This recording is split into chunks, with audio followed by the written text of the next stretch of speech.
मी ना बरेचदा म्हटलं आहे की महाराजांचे गडकिल्ले बरंच काही शिकवतात आणि मी कशा पद्धतीनं महाराजांकडून किंवा महाराजांच्या गडकिल्ल्यांकडून शिकतो ते सांगतो तुम्हाला.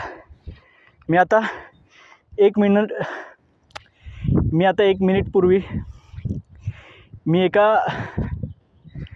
आता एका मिनटापूर्वी तुम्हाला म्हटलं की रेलिंग्स तुम्हाला दिसायला लागल्यात आणि एक आनंदाची लहर येते की फायनली आपण कुठेतरी पोहोचतो आहे. ठीक आहे. आणि चालत येत होतो आणि हा पाय खाली धसला. बरोबर. लाईफ लेसन काय माहिती आहे का,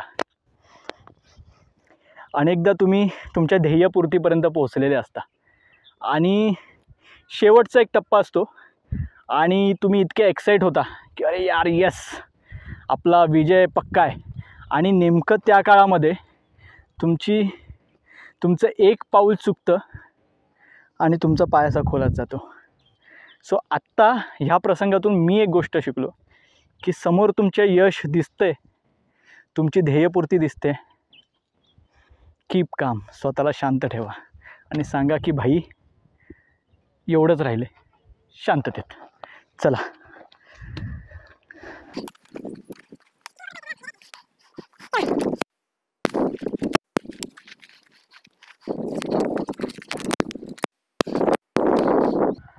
फार शांतपणे विचारपूर्वक पाय ठेवत जायचं आहे.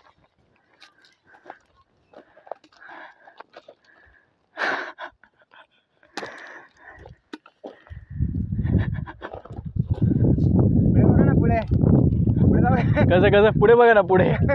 हां ठीक आहे, चुकलास, इट्स ओके. या आता घासत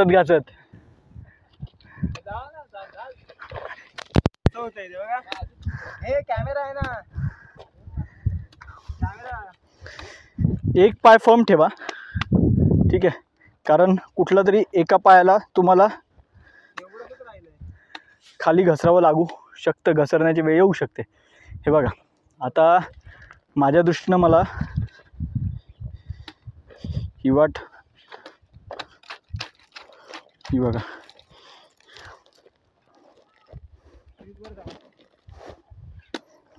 ठीक आहे. मला आता या रॉक पॅचपर्यंत पोचायचं आहे. या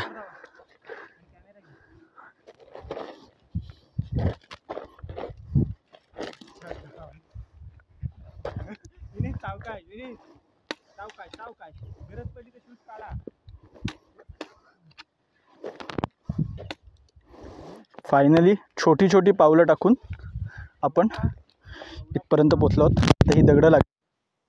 ठीक आहे. या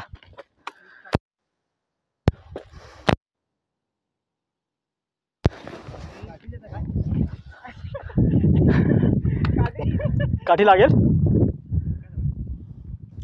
ऐका काय सांगतो ते करा. पाय सरळ करा, पाय सरळ तर करा सांगतो मी. नाही थांबा. ए बाबा तू थांब.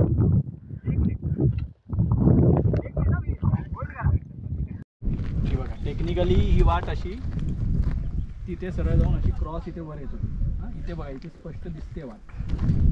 मग आले आमचे कार्तिक शेठ म्हणाले की मधून चढायचं आणि आम्हालाही काय दुर्बुद्धी सुचली आम्हाला लक्षात नाही. म्हटलं चला ठीक आहे चढायला सुरुवात करूया. ठीक आहे. आम्ही तर आलो कारण आम्हाला रॉक पॅच मिळाले. कार्तिक शेठ इथे अडकले आणि बिचारे आमचे विनीत इथे इथे कुठे हे इथे बरोबर इथे ह्याच्या थोडं खाली. नाही इथे तर तुम्ही येऊन बसला इथे खाली. आणि मग मनीष असा क्रॉस जाऊन, मी तुम्हाला व्हिडिओ बंद केल्यावर तुम्हाला लक्षात आलं असेल ना, परिस्थितीचं गांभीर्य लक्षात आलं असेल.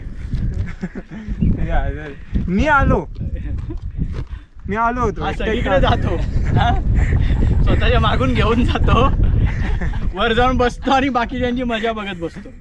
हां त्या पद्धतीने मग आता मग इथे हात वगैरे देऊन, म्हणजे कसं होतं की त्यांचे एक तर शूज पण घसरत होते त्याच्यामुळे. आणि ऑलरेडी ती स्क्रीज आहे ॲक्च्युली. आम्हाला असं सरळ जाऊन क्रॉस यायला पाहिजे होतं, पण ठीक आहे, छोटे मोठे अनुभव असतात. आणि दुसरी गोष्ट, समजा फॉल असता घसरत जर तो व्यक्ती गेला असता, तर या ठिकाणी मी सांगतो की काय करणं अपेक्षित होतं. समजा असं काही प्रसंग ओढावला असतात, तर ही जी झाडं दिसतात तुम्हाला, ही बऱ्यापैकी भक्कम आहेत.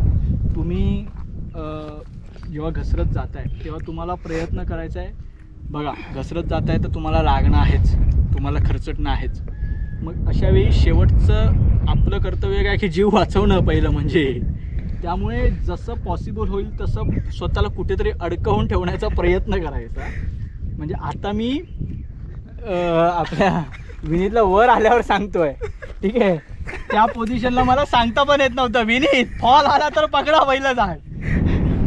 पण लकीली ठीक आहे, आम्ही आलो. पण या गोष्टी आहेत, यातून तुम्हाला कठीण प्रसंगामध्ये तो कोणतो Bear Grylls right, man versus wild, इथे त्याला म्हणावं सह्याद्री ते कधीतरी, आणि अशा स्क्रीवर चाल. ठीक आहे, तर ठीक आहे, मजेचा भाग झाला, सिरियस भाग सुद्धा झाला की कशा पद्धतीने तुम्हाला अशा प्रसंगातून थोडं. दुसरी गोष्ट, टकमक टोकाचा फॉल असेल तर तिथे आम्हीही काही करू शकत नाही. तिथून तुम्ही पहिलं जमिनीवर जाता आणि मग ढगात जाता. हे त्यातल्या त्यात इथे तुम्हाला स्वतःला वाचवण्याचा चान्स आहे. आलं लक्षात की थेट फॉल नाही आहे, फॉल फुलटॉस म्हणतो आपण त्याला, की डायरेक्ट कपाळ मोक्ष. इथे नाही, इथे तुम्ही घरंगळत बॉलसारखे जाता, थोडा वेळ असतो तुमच्याकडे स्वतःला वाचवण्यासाठी. ठीक आहे, सिरियस प्रसंग होता थोडासा, जरा हसी मजाक करून आपण तो थोडा मजा आणली त्याच्यामध्ये. चला, हे बघा, हे रेलिंग तुम्हाला लागलेत. आता हीच टकमक टोकाची वाट तिथे शेवटपर्यंत जाईल. तिथे आता टकमक टोकावरून कशा पद्धतीनं एखाद्या गुन्हेगाराला कशा पद्धतीने लोटलं जायचं, त्याची प्रक्रिया काय होती, या सगळ्या गोष्टी आपण जाऊन तिथे पाहूया. प्रात्यक्षिक दाखवणार काय? कार्तिकनं मागून प्रश्न विचारला. आता काय आहे की तो व्हिडिओ आणि हा आवाज असा आहे, त्याच्यामुळे त्याचा आवाज व्हिडिओत आला, रेकॉर्ड झाला की माहीत नाही, पण तो म्हणाला की प्रात्यक्षिक दाखवणार का तुम्ही. तर मग आपण आता गोंता आणूया. कार्तिक आहेच, कार्तिकलाच आपण प्रात्यक्षिक म्हणून पाठवूया. तो लाईव्ह बघेल सगळं, कसं जातं खाली, कशी ती कॅज्युअलिटी उचलून आणतात वगैरे सगळं. कार्तिक सर, तुमच्यासाठी आम्ही प्रात्यक्षिक दाखवतो.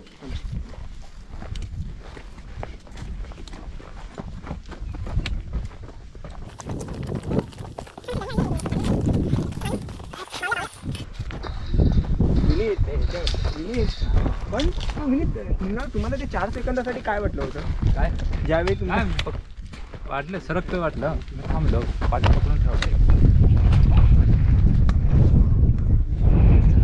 ते रेकॉर्डिंग चालू ठेवलं. हा मोठा सेलिब्रिटी आलो की नाही मगाशी एकटा.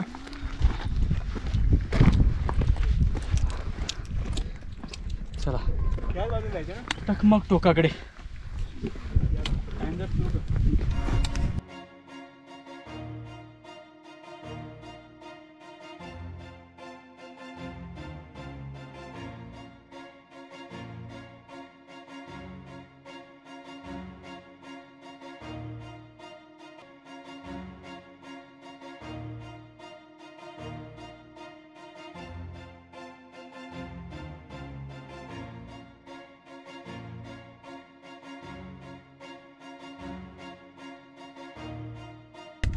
टकमक टोकावर आपण आलेलो आहोत आणि हे बघा, ॲक्च्युली एंड आहे, पण सुरक्षेच्या दृष्टिकोनातून इथे जर रेलिंग्स लावल्यात तर आपण पण शक्यतो पुढे जाण्याचा मोह आवरायचा आहे, कारण सुरक्षेच्या दृष्टीने सांगितलं आहे तिथे बंदी टाकली आहे. ठीक आहे, इट्स ओके.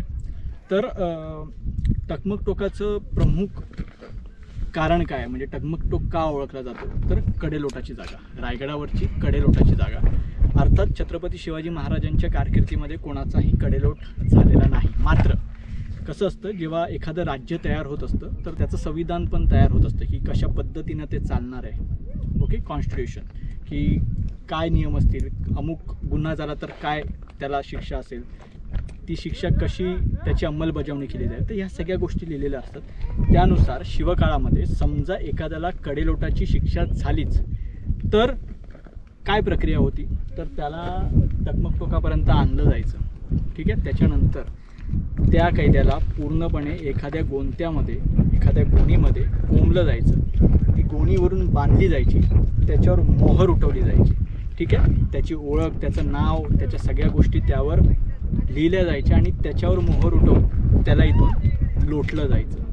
ठीक आहे. आता ही प्रक्रिया इथपर्यंत थांबत नाही, त्याच्या शिक्षेची अंमलबजावणी झाली, पण ज्या पायथ्याच्या गावामध्ये ती बॉडी किंवा ती कॅज्युअलिटी गेलेली आहे, ठीक आहे, जिथे लोटलेलं आहे, गडावरचे सैनिक खाली जायचे, त्या गावातून सगळ्यांच्या समक्ष ती कॅज्युअलिटी वर आणायचं आणि वर आल्यानंतर पुन्हा एकदा ती गोणी उघडायची. तोच व्यक्ती आहे की नाही त्याची शहानिशा करायची, तशी नोंद दप्तर वहीत करायची की कडेलोटाच्या जागेवरून अमुक अमुक व्यक्तीला लोटलं गेलेलं आहे, त्याला ती शिक्षा होती आणि तोच व्यक्ती आहे याचं हे निष्पन्न झालेलं आहे. आणि गोणीमध्ये टाकण्याचं कारण म्हणजे की त्याच्या कुटुंबाला त्याचं पूर्ण शरीर अस्ताव्यस्त अवस्थेत मिळू नये, ते एकाच ठिकाणी मिळावं म्हणून त्या गोणीत टाकून त्याला ते लोटलं जायचं. तर हे प्रमुख कारण. ठीक आहे. पण टकमक टोकाची एक ममतेची एक बाजू आहे वेगळी. छत्रपती शिवाजी महाराज टकमक टोकावर येण्याचं कारण म्हणजे तो बघा तिकडे आहे तो पाचाडचा कोट. राजमाता जिजाऊ आऊसाहेब या गडावरची हवा मानवत नसल्यामुळे पाचाडच्या कोटामध्ये राहत होत्या. ठीक आहे. मी आता थोडासा असा होतो हवाशी. तर त्या पाचाडच्या कोटामध्ये राहत होत्या आणि त्यांचं नित्यनेमाने दर्शन घेण्याचं महाराजांचा एक रोजचा एक नित्यक्रम ठरलेला होता. त्याच्यामुळे महाराज टकमक टोकापर्यंत यायचे. छोट्या तोफेचा बार व्हायचा, एक वेळ ठरलेली होती. राजमाता तिथून बाहेर यायच्या, महाराज इथे यायचे आणि त्यानंतर दोघांची भेट व्हायची. दोघं एकमेकाकडे बघायचे, महाराज त्यांना नमन करायचे आणि मग जिजाऊ पुन्हा त्यांच्या वाड्यात जायचे, महाराज पुन्हा परतीचा मार्ग पकडायचे. तर हे दोन प्रमुख कारणं आहेत टकमक टोकाची. तर आता टकमक टोक पाहून झालेलं आहे. आत्ता आपण इथून बाहेर जाऊया, दारुगोळा कोठार पाहूया आणि त्याच्यानंतर बाहेर पोहोचल्यानंतर आपण बाजारपेठ जिथे संपते तिथे आपण पोहोचणार आहोत आणि दुसऱ्या वाटेनं आपण पुन्हा एकदा बाजारपेठेतून तिकडेच येणार आहोत. सो दोन्ही मार्गाने आपण होळीचा माळ ते बाजारपेठ आणि इथून आपण जे आलो निसणीची गुहा करून आपण वर चढलो आणि आता टकमक टोकाने आपण पुन्हा बाजारपेठेतून बाहेर जो जगदीश्वराकडे मार्ग जातो त्या ठिकाणी आपण एकत्र येऊ. चला. टकमक टोकावरून आपण पुन्हा परतीचा मार्ग पकडला. अजूनही आपण मूळ पठारावर आलेलो नाही आहोत. हे बघा ही वाटी आता वर जाईल आणि पलीकडे गेल्यावर आपण ज्या ठिकाणी उतरू त्याच्या उजव्या बाजूला बाजारपेठ आहे आणि डाव्या बाजूला जगदीश्वराकडे मार्ग जातो. याचा अर्थ आपण मूळ पठारावर गेलेलो नाही आहोत. ठीक आहे. त्याच्या आधीच हे दोन दारुगोळा कोठार लागतात. आता ते दारुगोळा कोठार आपण उत्तम अवस्थेत याचा दरवाजा किंवा याची कमान असल्यामुळे आपण आतमध्ये जाऊ शकतोय. या ही एवढी अशी प्रशस्त जागा दारुगोळा कोठारासाठी अगदी दोन्ही बाजूला ठेवलेली आहे.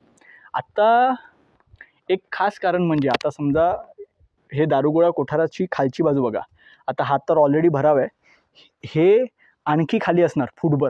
ठीक आहे. त्याचं कारण म्हणजे दारुगोळा कोठार हा थोडासा उष्ण पदार्थ आहे. ओके. संवेदनशील, अतिसंवेदनशील. ठीक आहे. तर अशावेळी जसं जसं तुम्ही जमिनीच्या खालच्या स्तरावर जाता तसं तसं थंडावा वाढत जातो. ठीक आहे. त्याच्यामुळे हे जे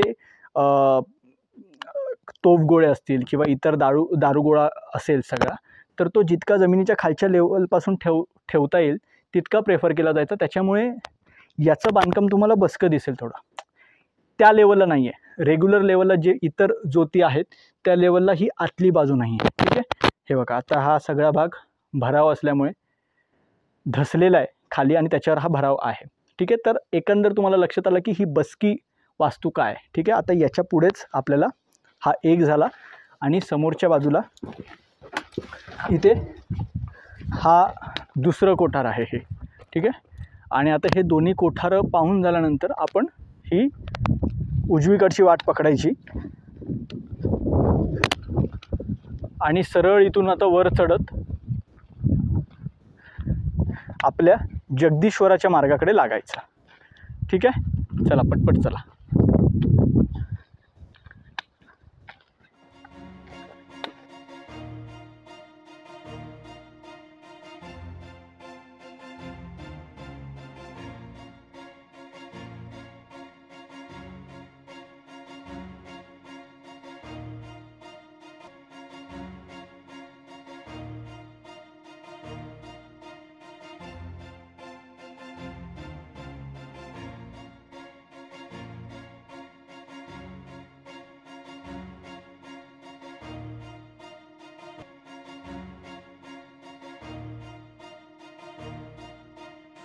निसनीच्या मार्गाने इथून गेल्यानंतर आता हा जो आहे तो महाजन मार्ग. महाजन मार्ग म्हणजे काय, त्यावेळी जे प्रथम द्वितीय श्रेणी सगळे अधिकारी होते ते या वाटेने होळीच्या माळापर्यंत पोचायचे.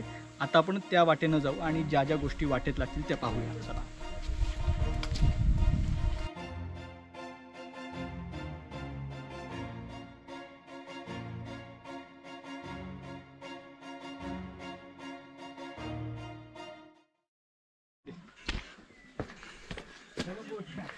निसनीच्या वाटेने आपण मगाशी गेलो होतो, राईट, सुक्या सुक्या उन्हामध्ये, बरोबर आहे.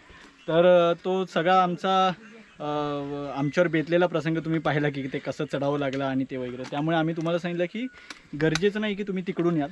ही बघा, ही एक छान सोपी वाट इथून जाते, ती थेट ते बघा तिथे तुम्हाला ते बेचकं दिसत असेल, त्या निसनीच्या पहाऱ्यापर्यंत ही वाट जाते. आत्ता हे इथे बनवलेलं आहे असं, पण एकंदर तुम्ही थोडं वर या, तुम्हाला एक वाट येईल. तो बघा, महादरवाजापासून एक 200-250 पायऱ्या चढून झालं की तुम्ही या वाटेला लागाल. सो या वाटेने तुम्ही निसनीच्या पहाऱ्यापर्यंत जाऊ शकाल.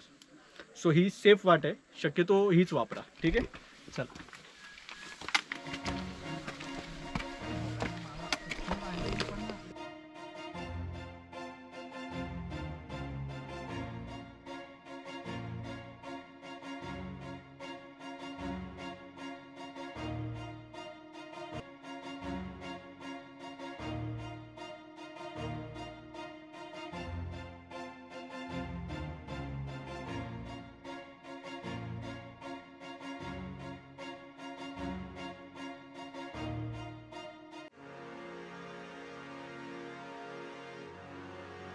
हे बघा, आता इतकी पायपीट केल्यानंतर हे शेवटचं दुकान लागतं आणि आता तुम्ही बऱ्यापैकी टॉपवर आला. टॉपवर म्हणजे काय, सर्वोच्च माथा अजून यायचा आहे, होळीचा माळ अजून यायचा आहे. हे इथे आपल्याला लागतंय ते हत्ती तलाव.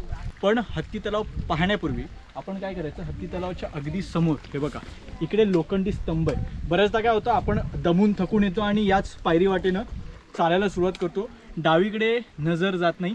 आत्ता आपल्याला त्या लोखंडी स्तंभाकडे जायचं. चला.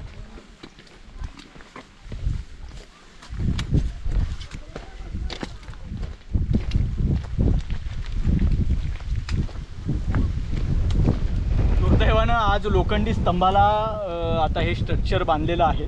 तर हा ऐतिहासिक लोखंडी स्तंभ आहे, त्याच्यावर काही अक्षरं कोरलेली होती, मात्र आता ती त्या पद्धतीनं दिसत नाही आहे या ठिकाणी. पण याच्याबद्दल 4 प्रवाद आहेत किंवा 4 मतं आहेत. ठीक आहे, 4च्या 4 मी तुम्हाला सांगतो. पहिलं त्याच्याबद्दल मत आहे की या ठिकाणी हत्ती बांधून ठेवला जायचा. तर हत्ती अशा खांबांना बांधला जात नाही. हत्तीसाठी खास खाली तुमचा तो पिटॉन वगैरे असतो तो ठोकून त्याच्यामध्ये त्याला पायाला बांधलं जातं. ठीक आहे, सो ही पहिली गोष्ट आपण टेक्निकली नाकारायला पाहिजे. दुसरी गोष्ट, ही सूर्यघटिका आहे असं म्हटलं जातं. पण सूर्यघटिका म्हटलं तर समोर इमारती आहेत, इमारती त्या ऊन अडवू शकतात, त्याच्यामुळे थेट प्रकाश पडून इथून त्याचा इथे सावली पडेल आणि किती वाजलेत नेमकं असं ते सगळं समजून घेणं त्यातून शक्य नाही. त्याच्यामुळे सूर्यघटिका म्हणजे जी वेळ सांगते तर ती सूर्यघटिका पण ही नाही. तिसरं असं म्हटलं जातं की संभाजी महाराज याच्यावर मल्लखांब करायचे. मल्लखांब कधीही लोखंडी स्तंभावर केला जात नाही आणि महाराज राहतात तिकडे आणि ते मल्लखांब करायला इकडे, तर असा काही हा तिसरासुद्धा प्रवाद चुकीचा आहे. आता चौथं जे अनुमान आहे ते आप्पा परबाणी लावलं. त्यांचं म्हणणं आहे की ही निशाणीची जागा आहे, इकडे याला निशाण बांधलं जायचं. तर ते सुद्धा थोडंसं कठीण वाटतंय, कारण मग निशाण जर आहे तर मग हा भाग का दिला आहे त्याच्यामध्ये, आलं लक्षात. तर त्याच्यामुळे याचं नेमकं प्रयोजन काय आहे ते नेमकं कळायला थोडं कठीण आहे. तर हा लोखंडी स्तंभ पाहायचा. आत्ता आपल्याला हे बघा इथे आता ह्या वास्तू सगळ्या आता धुक्यामध्ये तुम्हाला दिसणं थोडंसं कठीण होऊन जाईल. आत्ता आपण हत्ती तलाव पाहूया. हत्ती तलावानंतर आपल्याला याच रूटनं जायचं आहे, मारुती टाका आणि गणेश टाका पाहायचं आहे. ते सगळं पाहून झाल्यावर पुन्हा तसाच पायरी मार्ग आहे.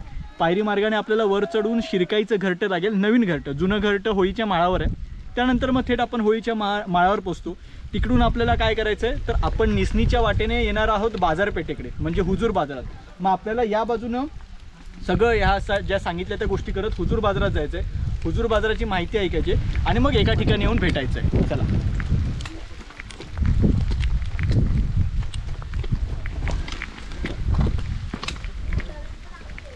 फायनली हत्ती टाक्यापर्यंत पोहोचलो आहोत. आपल्या उजव्या बाजूला तुम्हाला हत्ती टाकं दिसते. त्याचं संवर्धनाचं काम झालं. जवळपास 2 ते 3 वेळा त्याचं लिकेज काढण्याचं काम झालं. पुढची वाट बंद आहे मला वाटतं, त्यामुळे हत्ती तलावाकडे आत्ता जाता येणार नाही. काम चालू आहे. आपण ही वाट पकडूया. पुढे गेल्यावर आपल्याला कदाचित वरून या इथे इथून दिसतो हत्ती तलाव. आता हत्ती तलाव का, तर हत्ती इकडे डुंबायचे त्यांच्या विहारासाठी. हे बघा, पाणी व्यवस्थापन अत्यंत सिरियस नोटवर घेणारा आपला राजा होता. 5-6 हत्तींना डुंबण्यासाठी एवढी जागा देणं हे शक्यच नाही. आलं लक्षात. त्यामुळे हां, जवळच हत्तीखाना आहे, त्याच्यामुळे कदाचित त्यांचे जे माहूत असतील तर ते इथे पाणी काढून त्यांना आंघोळ घालत असतील. मग हत्ती तलाव का, तर हत्ती म्हणजे प्रचंड. त्यामुळे बहुतांश किल्ल्यांवर, इवन तुम्ही लांब कशाला जाता, देवगिरीवर जर गेलात तर मी तुम्हाला तिथेही हत्ती तलाव आहे. आणि तिकडे मी त्याचं कारण सांगितलेलं आहे की हत्ती म्हणजे प्रचंड मोठा. त्यामुळे आकारानं मोठा असलेला हा तलाव म्हणून तो हत्ती तलाव असा प्रचलित नंतर झाला. ठीक आहे, तर आता इथून पुन्हा बाहेर निघूया. यायचं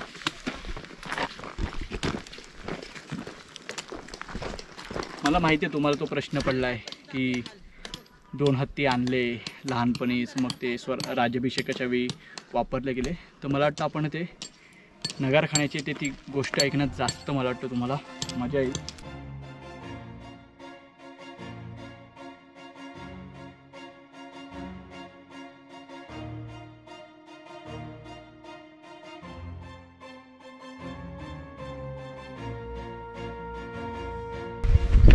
आता चकमक टोकाकडे जायला इथून सुद्धा एक वाट आहे.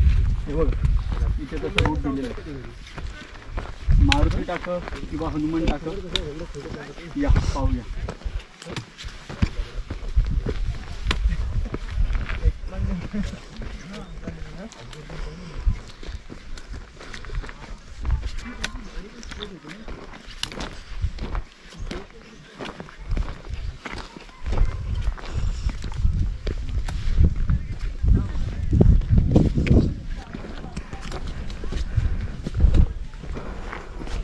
ही थोडीशी खंडित झालेली मारुतीरायांची मूर्ती आहे. मारुतीरायांच्या पायाखाली त्यांनी कोणाला तरी दाबून ठेवलेलं आहे. आणि अर्थातच या भागातल्या सगळ्या सैनिकांचं मनोबल उंचवण्यासाठी हे शिल्प कोरलेलं आहे.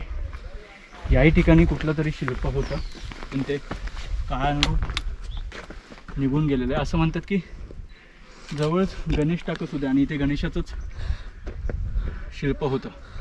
इथे दिवाबत्तीची ही जागा आहे. या वरून थोडं बघूया आपण.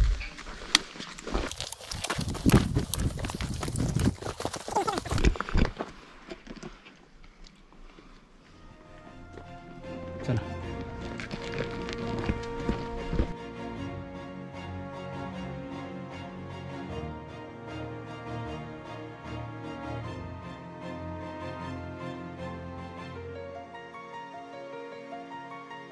याच पायरी मार्गाने पुढे जायचं.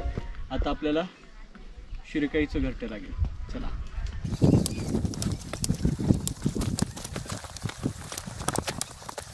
हे बघा, हा पायरी मार्ग चढत आलो. उजवीकडची वाट शिरकाई आईकडे जाते. हा तिचा मूळ घरटं नाही आहे तिचं. हे बघा, मूळ घरटं इथे पुढे आहे, बरोबर. या दगडाच्या बाजूचं हे जे घरटं दिसतं ना, तिकडे आधी शिरकाई देवी होती. नंतर ती इथे पुन्हा विस्थापित करण्यात आली. ठीक आहे, हे बघा, मागे तुम्हाला बाजारपेठेची ते सगळं जोतं दिसत असेल. इकडे हत्तीखाना आणि हे पठार. तुम्ही आलात ऑलमोस्ट होळीच्या माळावर आलात, तुम्ही रायगडवर आलात. या शिरकाई देवीचं दर्शन घेऊया.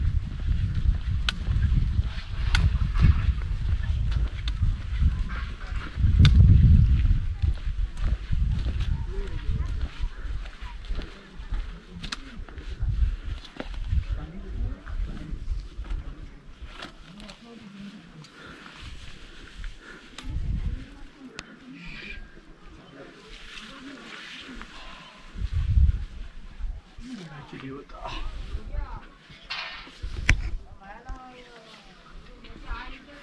या तुम्ही पण पाया पडा.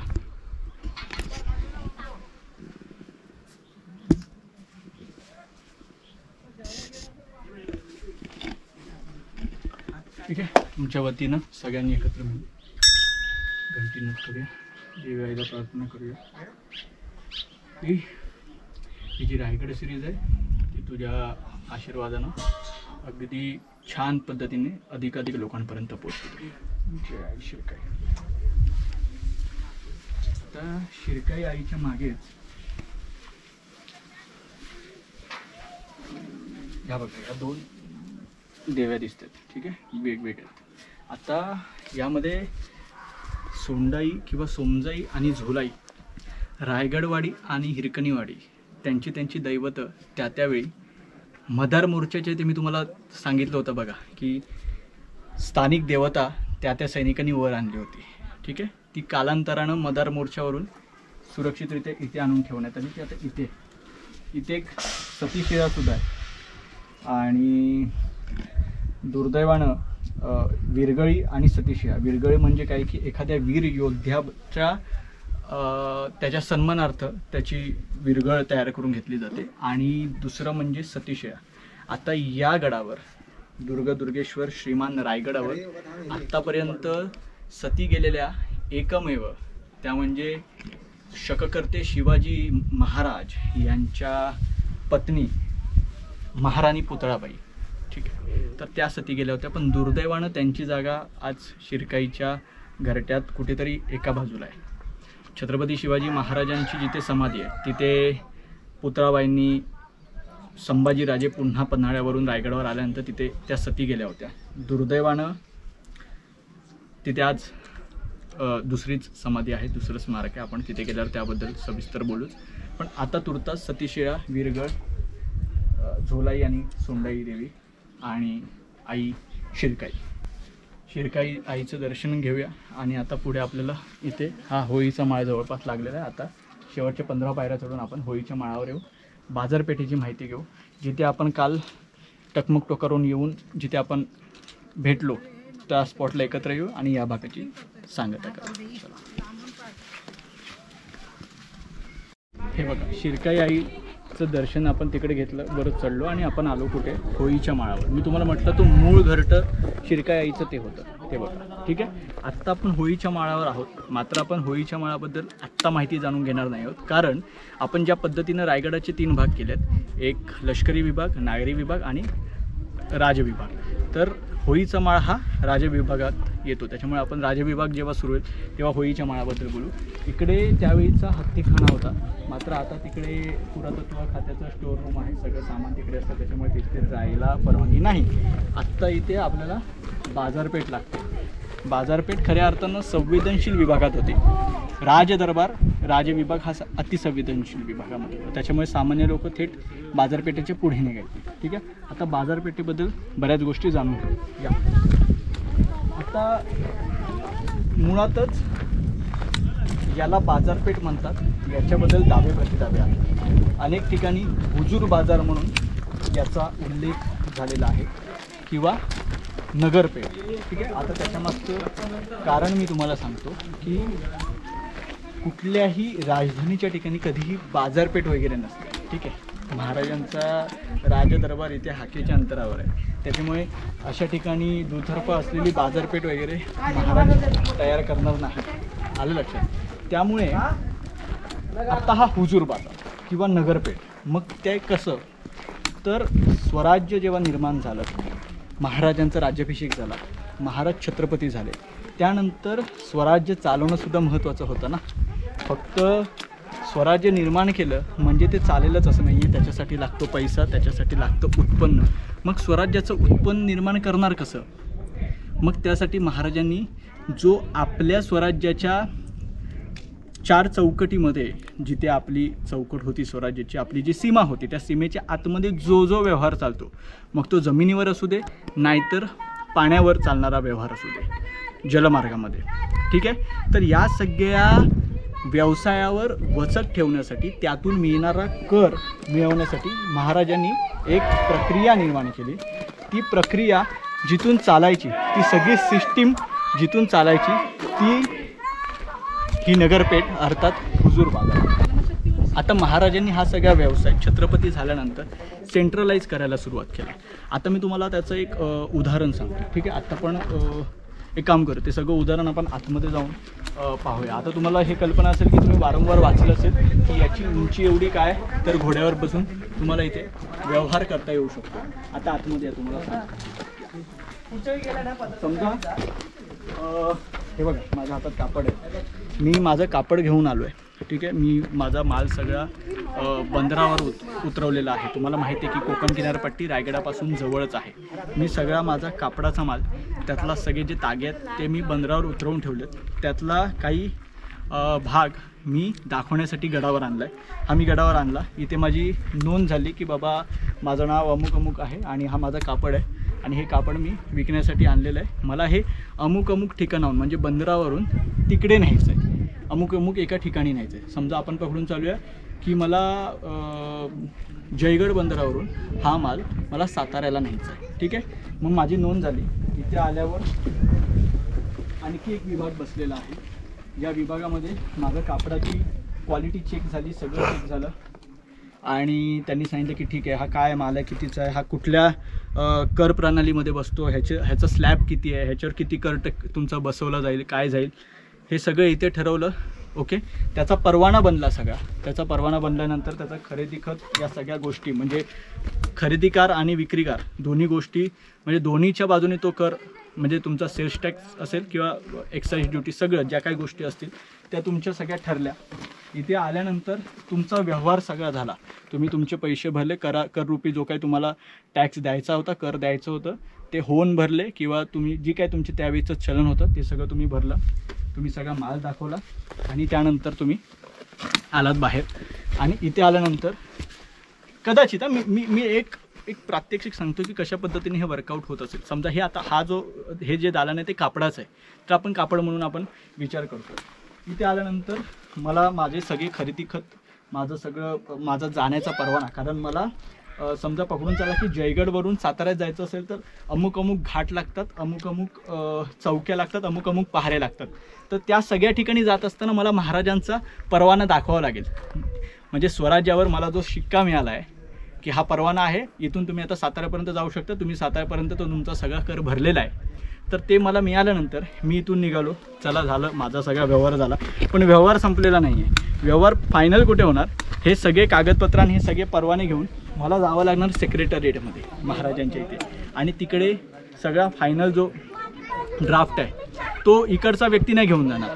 इकडे जो आपला जो कर्मचारी असेल तो ते सगळे ड्राफ्ट्स आणि सगळे परवाने घेऊन तो जाणार सेक्रेटरिएटमध्ये. त्याच्यावर शेवटची मोहर, महाराजांचा शिक्का त्याच्यावर बसला की मग आल्यानंतर तो इकडे त्याच्याकडे जमा करेल आणि त्याच्यानंतर मग पुढे आपला प्रवास, तो विक्रेता किंवा तो खरेदीकार तो त्याचा प्रवास सुरू करेल. आलं लक्षात. आणि खास गोष्ट म्हणजे आता मी बाजारपेठेतच आहे आणि विशेष म्हणजे या आपल्या रायगड सिरीजच्या या भागाचे प्रायोजक अर्थात स्पॉन्सर न्यू एरा डेव्हलपर्स म्हणजे रिअल इस्टेटमध्ये स्वतःचा एक वेगळा ठसा त्यांनी उमटवलेला आहे. तर या न्यू एरा डेव्हलपर्सचे संचालक डॉक्टर सुहास कापसे आज त्यांच्या टीमसोबत आपल्याला भेटायला आलेले आहेत. हा जो भाग आहे तर त्यांचे स्पॉन्सर आहेत ते. आणि बाजारपेठ म्हटल्यावर मी म्हटलं व्यवसाय, आणि जसं या बाजारपेठेतून अवघ्या स्वराज्याचा सगळा व्यवसाय कारभार सगळा हाकला जात होता, त्याच बाजारपेठेत सरांनी खरं तर इच्छा व्यक्त केली की मला स्वतःला रायगडवर यायचं आणि मला सुद्धा हा सगळा इतिहास अनुभवायचा आहे. तर आज सर सकाळी आले होते, त्यांनी अवघ्या रायगडाचं त्यांचं दर्शन झालं आणि म्हटलं ठीक आहे आपण भेटू कुठे, तर बाजारपेठेच्या इथे भेटू. तर न्यू एरा डेव्हलपर्सचे संचालक डॉक्टर सुहास कापसे आणि त्यांच्या अवघ्या टीमचं स्वागत आहे. जय शिवराय. जय शिवराय. आणि मला वाटतं की आता सर पहिलं तुम्ही न्यू एरा डेव्हलपर्स बद्दल आणि आपल्या टीमबद्दल सांगा. पहिलं म्हणजे ओळख करून द्या आणि त्यानंतर मग आपण बोलू. हे जितेंद्र जगदाळे साहेब आहेत, मार्केटिंग डायरेक्टर आहेत. हे नितीन पंडित साहेब हे मार्केटिंग डायरेक्टर आहेत आणि संतोष सकपाळ साहेब हे आपल्याबरोबर चॅनल पार्टनर म्हणून कार्यरत आहेत. तर जे काही आपला विक्री व्यवसाय आहे किंवा ज्या पण लोकांना माहिती सांगतो रिअल इस्टेटची त्याची पूर्ण चॅनल पार्टनरची जी आपली धोरण असते त्याच्यामधले हे घटक आहेत. ओके, आता न्यू एरा डेव्हलपर्स तुम्ही रिअल इस्टेट मला सांगितलं, ठीक आहे. बाजारपेठेचे ते आपण उभे आहोत, आपण बाजारपेठ फिरतच बोलूया. तर न्यू एरा डेव्हलपर्सबद्दल तुम्ही मला सांगितलं, पण नेमकं आता आपली ही संस्था काम काय करते आणि कशा पद्धतीने हे सगळं कार्य चालतं आणि काय सांगाल, काय मेसेज द्याल ह्या सिरीजला, तुम्हाला का प्रायोजक म्हणून यावंसं वाटतं? मुळात जेव्हा प्रथम मी तुमचे यूट्यूब चॅनल्स पाहिले आणि तुम्ही जे शिवकार्य करताय ते एकदम प्रेरणादायी होतं.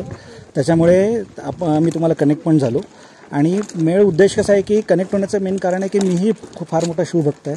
महाराजांचं कार्य कुठलंही असो त्याच्यामध्ये मी कायम अग्रेसर असतो आणि तशाच पद्धतीने आपण एक न्यू एरा डेव्हलपरची जी स्थापना केलेली आहे त्याच्या पाठीमागचा मेन उद्देश जसा आहे तो आहे की जास्तीत जास्त लोकांपर्यंत चांगले प्रोजेक्ट्स पोहोचवायचे. चांगले म्हणजे काय, जसं आता आपण बाजारपेठेत आहोत, महाराजांनी सुद्धा ही बाजारपेठ कशामुळे बसवली होती तर एक उत्पन्नाचं साधन मिळावं आणि त्याच्यातनं पूर्ण राज्यकारभार व्यवस्थित करता यावा. मग तो उत्पन्नाचं साधन जे आहे ते उत्पन्नाचं साधन एक रिअल इस्टेट ह्या सेक्टरमधनं पण लोकांना मिळवता येऊ शकतं, तिथे गुंतवणूक करून मिळवता येऊ शकते. पण ती गुंतवणूक कशा प्रकारची असली पाहिजे आणि ती काही आपल्या राज्याच्या सीमेमध्ये असणं गरजेचं आहे का, तर तसं नसता माझा जो कल गेला किंवा जे मी पाहिलं ते होतं ते एक जागतिक दर्जाचं भारतात सर्वात प्रथम शहर तयार होत आहे, धोलेरा SIR, जे जगातलं दुसरं आणि भारतातलं पहिलं प्लॅटिनम रेटेड शहर आहे. ओके, जसं महाराजांनी सुद्धा अटकेपार जाऊन स्वतःचा विस्तार केला तसंच आपल्यालाही महाराष्ट्राच्या सीमा ओलांडून परराज्यात असेल किंवा कुठेही असेल तर तिथेही जाऊन आपल्याला आपल्या सीमा ओलांडल्या पाहिजेत आणि आपल्याला स्वतःचा विकास केला पाहिजे. तर त्याच्यासाठीच आपण हा विचार केला आणि जे गुजरातमध्ये धोलेरा अहमदाबादपासून एक 70-80 किलोमीटरवरती एक इंडस्ट्रियल हब बनतं आहे, जागतिक इंडस्ट्रियल हब. जसं आता भारतामध्ये किंवा पूर्ण जगामध्ये सेमीकंडक्टरचं महत्त्व आहे तसं भारतामधला पहिला सेमीकंडक्टर प्लांट तिथे लागतो आहे. जगातलं सगळ्यात मोठं सोलर पार्क तिथे आलेलं आहे. अशा ठिकाणी आपण एक शिवसृष्टी निर्माण करायचं ध्येय घेतलं. आपल्या लोकांसाठी एक पूर्ण वसाहत तयार करण्याचा प्रयत्न आहे आपला. प्रत्येक आपल्या ज्या फेजेस आहेत त्या प्रत्येक फेजेसला शिवसृष्टी म्हणण्यामागचा उद्देश असा आहे की प्रत्येक फेजेसला आपण महाराजांच्या गडकिल्ल्यांची नाव देतो. अच्छा, तर त्यापैकी माझे स्वतःचे जे आपले प्रोजेक्ट्स आहेत त्याच्यापैकी 2 अजिंक्यतारा आणि शिवनेरी हे दोन्ही प्रोजेक्ट सक्सेसफुली कंप्लीट झालेले आहेत आणि इथे सगळ्या मराठी मंडळींकडनं अजिंक्यतारा आणि शिवनेरी आहेत, म्हणजे महाराजांच्या गडकिल्ल्यांची नाव, म्हणजे एक महाराजांचा तिथे वरदहस्त राहावा. ओके. आणि आज महत्त्वाचा, आज ह्या एपिसोडचे प्रायोजक तर आहेतच, पण ह्याच्या एपिसोड बरोबर मी तुम्हाला सगळ्यांना एक आनंदाची बातमी ही सांगू इच्छितो की जे आता आपल्या हा 3 फेज पूर्ण झाल्यानंतर जी 4थी फेज आहे त्याला आज आपण ह्याच दुर्गेश्वर रायगडाचं नाव द्यायचं ठरवलेलं आहे. तेही आज मी ह्याच प्लॅटफॉर्मवरतून सगळ्यात पहिल्यांदा सगळ्यांना अनाऊन्स करतो. तर आपल्या नवीन येणाऱ्या फेजचं नाव रायगड असेल. तर ह्या माध्यमातून मी सर्व बांधवांना अपील करेन की तुम्ही ह्या सीमांचा विचार करता किंवा ह्या सगळ्या गोष्टींचा विचार न करता जिथे आपल्याला फायदा होत आहे, जिथे आपल्याला नफा होत आहे, या गुंतवणुकीतून खरोखर नफा मिळू शकतो असं जी जागा आहे, जे एक इंटरनॅशनल शहर बनतं आहे, दुबई सिंगापूर सारखं शहर बनतं आहे, त्याचीही काही कारणं आहेत. त्याच्यावरती एक सविस्तर चर्चा आपण करूया. त्यासाठी माझे नंबर शेअर करेनच. तर गुजरात व्यतिरिक्त इतर काही राज्यांमध्ये आपण एक्सपांड करतोय कसं विचार आहे, नक्कीच आपला विचार आहे. कारण की आपला विचारच असा आहे की आपल्या जे मध्यमवर्गीय बांधव आहेत त्यांना उत्पन्न जास्त मिळावं याच्यासाठी त्यांनी गुंतवणुकी कराव्या. पण मग त्या गुंतवणुकी आपण आजूबाजूला जवळच्या क्षेत्रात करून उपयोग नसतो. ज्या ठिकाणी ऍक्च्युअल रिटर्न्स चांगले मिळू शकतात तशा जागा याचा विचार करून जेव्हा आपण गुंतवणूक करतो तेव्हाच त्या गुंतवणुकीतून आपल्याला मल्टिपल रिटर्न्स मिळतात. मी एक महाराष्ट्रातला समजा एक साधा नागरिक आहे, ठीक आहे, आणि मला तुम्ही सांगताय की मला गुजरातमध्ये इन्व्हेस्टमेंट करायची आहे. एक प्रांतिक स्वाभिमान, अस्मिता आणि या सगळ्या गोष्टी असतात, तर मी का करावं? प्रांतिक स्वाभिमान हा जरी विषय असला तरी त्याच्याही वर आपला देश आहे. महाराज सुद्धा आपल्या देशाला मानत होते. हिंदवी स्वराज्य होतं, तर हा अवघ्यांचं होतं. तर हा देशाचा विचार केला तर आपण एक जागतिक दर्जावरती, जागतिक दर्जाचं शहर भारतामध्ये सर्वात पहिल्यांदा तयार होत आहे आणि जागतिक दर्जाच्या ठिकाणी आपल्याला जर गुंतवणूक करायची, फॉर एक्झाम्पल आपल्याला दुबई सिंगापूर सारख्या ठिकाणी गुंतवणूक करावीशी वाटते, प्रत्येकाला वाटतं अमेरिकेत घर असावं, वॉशिंग्टनला घर असावं, पण त्या तिथेपर्यंत आपण पोहोचू शकत नाही. पण तशा प्रकारची जर काही डेव्हलपमेंट आपल्या भारतात येते आणि ती खरोखर तर एकतर मराठी माणसांपर्यंत पोहोचलेली नाहीये, फार कमी लोकांपर्यंत हा विषय घेऊन जात आहे. मराठी माणसांपर्यंत पोहोचली नाही आहे आणि मराठी माणूस कदाचित त्याबद्दल विचार पण करत नाही. ओके. तर आज माझं ध्येय तेच आहे, म्हणून मी म्हणालो की आपल्याला एक शिवसृष्टी, महाराष्ट्रीयन किंवा मराठी लोकांची एक शिवसृष्टी आपल्याला तिथे तयार करायची आहे. ओके. त्यासाठी आपण कमी गुंतवणुकीमध्ये जास्त नफा कसा मिळू शकतो ह्याचा लोकांपर्यंत मला पोहोचवायचं. मग म्हणजे आता सॉरी मी असं एकदम डायरेक्ट सांगतोय किंवा विचारतोय ॲक्च्युली की समजा आपली जी मंडळी आहेत, मराठी मंडळी, त्यांना जर तिथे इन्व्हेस्टमेंट करायची असेल आणि काही मंडळी व्हिडिओ बघून जर त्यांना वाटलं की आपण याचा ॲक्च्युली वेगळा एक बिझनेस व्हिडिओ करणार आहोत, कारण हे सगळं मला नीट समजावून सांगायचं नक्की. बरोबर, 1.5 मिनिटात त्यांना नाही कळणार की हे सगळं काय. बरोबर. पण रायगडावर आहात तुम्ही, पुढचा फेज सांगितलं की रायगड. तर मला फक्त आता आमच्या व्ह्युअर्सना सांगा की बाबा रोडविल राणेच्या माध्यमातून जी मंडळी येतील त्यांना तुम्ही काय डिस्काउंट देणार का? 100%. रोडविल राणेबद्दल तर थोडं टेन्शन काय म्हणतात एकदम नेमकं काय विचारणार होता, मोठा प्रश्न होता. नंतर सांगितलं नंतर एकदम नक्की. कारण की रोडविल राणेबद्दलची माझी एक आत्मीयता वेगळी आहे आणि म्हणजे त्याचं कनेक्ट जो आहे तो एक महाराजाचा दुआ आहेत आणि त्याच्यासाठी आपण कनेक्ट झालो आणि त्याचे जे सबस्क्रायबर आहेत किंवा त्याचे जे व्ह्युअर आहेत ते सर्व महाराजांनाच कनेक्टेड आहेत. मग अशा लोकांना आपण 100% त्यांनाच सगळ्यांना मदत करण्यासाठी आपण कार्य करतो आणि त्याच्यामध्ये काही विषयच नाही राहिला डिस्काउंटचा, तो तर नक्की मिळेल.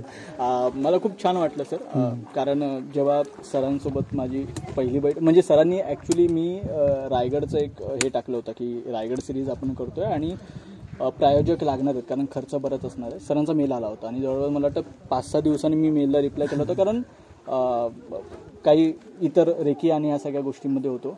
सरांसोबत जेव्हा पहिला कॉल झाला तेव्हाच आम्ही कनेक्ट झालो. सरांनी सांगितलं की हे सगळं स्पॉन्सरशिप वगैरे सगळं बाजूला राहू दे, मला यामध्ये कॉन्ट्रीब्यूट करायचं आणि हे सगळं असं आहे, माझा थॉट आहे. आणि मला असं वाटतं की न्यू एरा डेव्हलपर्स पोहोचवण्यापेक्षा मला असं वाटतं होतं की त्यांचा जो थॉट होता ना की मराठी माणसांनी बाहेर पडलं पाहिजे, बाहेर जाऊन गुंतवणूक केली पाहिजे आणि त्याचे रिटर्न्स पण घेतले पाहिजे. गरजेचं नाही आहे की ते गुजरातमध्ये किंवा इतर केरळ आहे कुठेही, पण मग त्यासाठीचं जे माइंडसेट तयार व्हावं लागतं ना. आपण काय करतो की आपण एक चौकट टाकून ठेवलेली असते आणि आपण तिकडेच खेळतो, त्याच्या बाहेर कुठेतरी पडावं लागतं. आणि तेव्हा जेव्हा डिस्कशन मी केलं मला पटलं.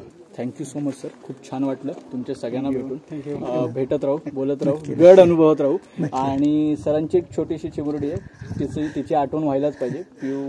पिहू म्हणतो आम्ही, न्यासा नाव आहे तिचं, न्यासा नाव आहे. आणि पण म्हणजे मला तर पिहूच माहिती आहे कारण मी तिला भेटलो तेव्हा पिहू या नावानेच भेटलोय. खूप छान आहे, मला वाटतं 5वीला आहे आणि इंग्रजी माध्यमात आहे. मात्र मी तिच्याशी जेव्हा बोललो तिचे अनेक प्रश्न होते, पण मला त्यातला सगळ्यात जास्त त्यावेळी टच झालेला मोमेंट हा होता की मी आणि सर आमचं डिस्कशन चालू होतं आणि तेव्हा शिवनेरीचा व्हिडिओबद्दल आमची चर्चा चालू होती आणि तिने असं रँडमली म्हटलं की दादा अमुक मिनिटाचा तो व्हिडिओ आहे ना.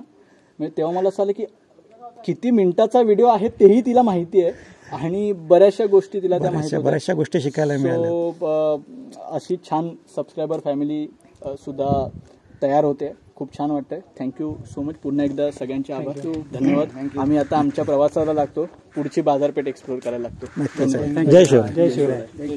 तर आता आपण सुहास सरांना भेटलो आणि मी मगाशी तुम्हाला सांगितलं की नगरपेठ किंवा हुजूर बाजार कशा पद्धतीने चालतो.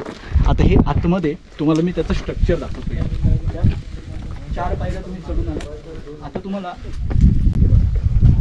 हे दगडी बांधकाम एवढं आहे असं पकडून चला. इथे लाकडी खांब उभे केले जातील. ही दिवे लागण्याची जागा आहे. इथे एक लाकडी खांब उभा, 1, 2 आणि हे बघा हा इथे 3, हा इथे 4. अशा पद्धतीनं लाकडी खांब सगळ्या ठिकाणी उभे राहतील आणि दुमजली कदाचित ही बाजारपेठसुद्धा असू शकते. जेव्हा महाराजांचा राज्याभिषेक झाला आणि महाराज याच वाटेने हुजूर बाजाराच्या वाटेने महाराज जगदीश्वराकडे गेले होते आणि महाराजांची जी मिरवणूक होती त्या मिरवणुकीवर दुतर्फा फुलांचा वर्षाव झाला असं म्हटलं जातं. तर जो दुतर्फा जो पुष्प वर्षाव झाला तो या हुजूर बाजारातून झाला होता. ही आतलं स्ट्रक्चर तुम्ही पाहिलं असेल, ही बाहेरची जागा. आतमध्ये प्रत्येक ठिकाणी ही ओपन स्पेस, ही बंद खोली आणि पुन्हा ही अशा पद्धतीने सगळ्या ठिकाणी याचं स्ट्रक्चर अशा पद्धतीने ठेवलेलं आहे. हुजूर बाजाराच्या दुतर्फा 22 अशा पद्धतीनं 44 जागा देण्यात आलेल्या आहेत. ठीक आहे. आणि विशेष म्हणजे या हुजूर बाजाराच्या 7व्या क्रमांकाच्या या दुकानावर इथे शेषनाग कोरण्यात आलेलं आहे. हे बघा, इथे वेगवेगळी मुखं दिसत आहेत. आत्ता असं सांगितलं जातं की हा शेषनाग म्हणजे या संपूर्ण हुजूर बाजाराचे जे प्रमुख होते शेषप्पा नाईक पुंडे, तर त्यांच्या स्मरणार्थ म्हणून हा शेषनाग इथे कोरण्यात आला. आत्ता त्यांच्याबद्दलची विस्तृत माहिती, त्यांच्या मागे काय कथा आहे, शेषप्पांना हे प्रमुखपद कसं मिळालं, ते मी शेषप्पा नाईकांचा वाडा आहे कुठे श्रीगोंदे टोकाचे येते. आता श्रीगोंदे टोक नाव कसं पडलं, श्रीगोंदे टोक आणि शेषप्पा नाईकांचा कसा संबंध आहे, तर ते सगळं मी त्यांच्या वाड्याचे इथे सांगेन. ठीक आहे. असा हा हुजूर बाजार ज्या ठिकाणाहून अवघ्या स्वराज्याचा आर्थिक कारभार हाकला जात होता. आणि चला तिथपर्यंत पुढे चालत जाऊ आणि मग तुम्हाला लक्षात येईल की आपण भाग एंड केलेला आहे. या बाजारपेठेच्या शेवटी आपण ही जी वाट आहे ती आपण पूर्ण करू आणि मग त्याच्यानंतर आपण पुढच्या ब्राह्मणवाडा किंवा नागरी वस्ती आणि जगदीश्वराचं मंदिर, तर तो भाग सुरू करूया. चला.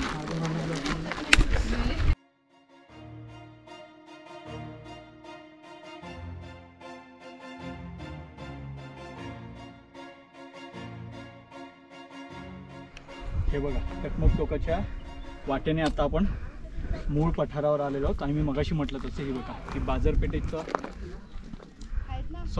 हा बाजारपेठेचा मार्ग ही आणि हा दमल्यानंतर सगळा गोंधळ आहे. ठीक आहे. हा बाजारपेठेचा मार्ग आणि हा जो जातोय जगदीश्वराकडे नेणारा मार्ग. आजच्या भागाची सांगता इथेच करूया. हा भाग तुम्हाला कसा वाटला जरूर कळवा. हक्कानं लाईक करा, कमेंट करा, आपल्या मित्रपरिवारांसोबत, नातेवाईकांसोबत शेअर करा. जय हिंद, जय महाराष्ट्र, जय शिवराय, जय शिवशंभू. दुसरा पाठ संपला.